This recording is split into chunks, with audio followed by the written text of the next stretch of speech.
sekarang saya mau ke Ustadz Syam nih. Ustadz Syam, mungkin kita akan lebih spesifik lagi nih membahas mengenai berdagang menurut Islam nih.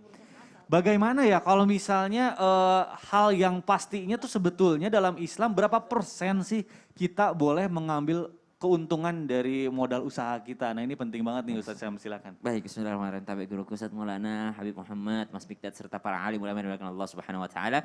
Rabbi shrah li sadri wa yassir li amri wa hlul 'uqdatam min lisani yafqahu qawli waj'al li waziran min ahli. Amin amin amin ya rabbal alamin. Allahumma shalli ala sayyidina Muhammad wa ala alihi wa sahbihi wasallim.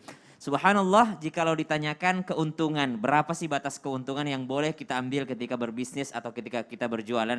Sudah disampaikan tadi oleh guru kita Habib bahwasanya yang penting tidak menzalimi orang lain, tidak merusak pasar, tidak merusak yang namanya komoditi yang sudah ada. Maka kalau kita tanyakan dalam Al-Quran ada nggak dalilnya? Ba'da naqul a'udzubillahi minasyaitonirrajim. Ya ayyuhalladzina amanu la ta'kulu amwalakum bainakum bil batil illa an takuna tijaratan an taradin minkum wa la taqtulu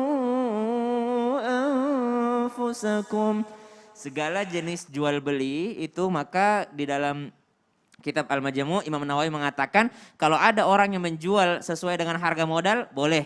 Ada orang yang menjual dengan tidak mengambil keuntungan bahkan di bawah modalnya maka boleh juga. Ada yang mengambil keuntungan lebih banyak daripada modalnya maka boleh juga. Jadi kalau ditanyakan berapa persen sih yang boleh diambil terserah yang menjualnya yang jelas tidak menzalimi orang. Dan juga sesuai dengan masyarakat yang ada. Jikalau di situ ya biasanya yang mengambil keuntungan ya misalnya cuma 10% maka ambillah 10%. Jangan sampai melampaui kebiasaan masyarakat yang ada. Ada dalam kitab disebutkan maksimal 1/3. Mungkin di tempat penulis kitab di situ 1/3. Ada yang mengatakan sampai 1/6 saja. Ada juga yang mengatakan dengan berapa. Tidak ada ketentuan sama sekali. Yang jelas tidak ada kezaliman di dalamnya. Mana contoh kezaliman Ustaz? Contoh misalnya jalan panjang, kemudian dia satu-satunya tambal ban di situ. Tambal ban, akhirnya dia tapi bukan tambal ban online karena kalau tambal ban online tidak mungkin ya. Gimana? Sekarang kan serba online sekarang. Betul. Tambal ban pun disuruh online, tidak mungkin ya, mustahil.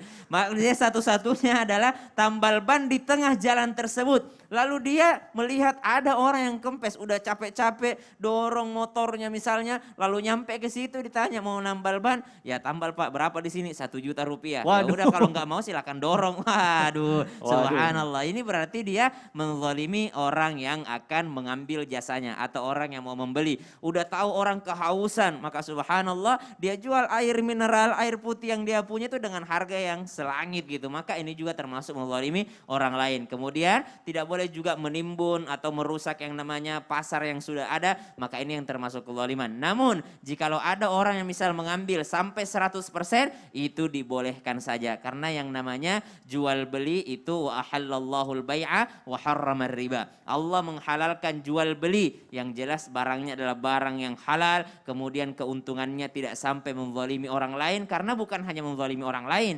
menzalimi dirinya sendiri. Ya enggak lakulah barangnya kalau lebih mahal daripada orang lain, subhanallah. Betul, nanti juga customer akan melihat ya mana memang yang jujur, yang berkualitas. Pada akhirnya juga kalau misalnya kita menipu nggak akan lama jualannya ya. Dan pada saat kayak gini mungkin kita juga harus menggunakan nurani kita ya sebagai penjual.